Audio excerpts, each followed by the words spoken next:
ضرب لكم مثلا من أنفسكم هل لكم مما ملكت أيمانكم من شركاء فيما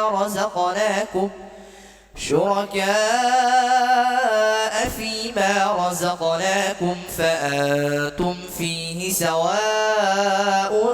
تخافونهم كخيفتكم أنفسكم كذلك نفصل الآيات لقوم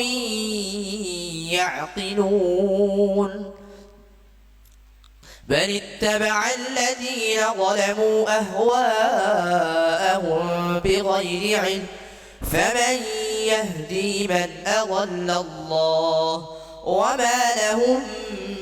من ناصرين فأقم وجهك للدين حنيفا فطرة الله التي فطر الناس عليها لا تبديل لخلق الله ذلك الدين القيم ولكن أكثر الناس لا يعلمون منيبين إليه واتقوا وأقيموا الصلاة ولا تكونوا من المشركين من الذين فرقوا دينهم وكانوا شيعا كل حزب بما لديهم فرحون وإذا مس الناس ضر دعوا ربهم منيبين إليه ثم إذا أذاقهم منه رحمة إذا فريق منهم بربهم يشركون ليكفروا بما آتيناهم فتمتعوا فسوف تعلمون أولم يروا أنا جعلنا حرما آمنا ويتخطف الناس من حولهم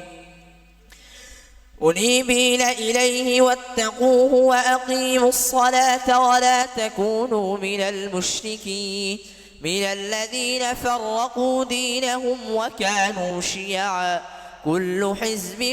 بما لديهم فرحون وإذا مس الناس ضر دعوا ربهم منيبين إليه ثم إذا أذاقهم منه رحمة إذا فريق منهم بربهم يشركون ليكفروا بما آتيناهم فتمتعوا فسوف تعلمون أم أنزلنا عليهم سلطانا فهو يتكلم بما كانوا به يشركون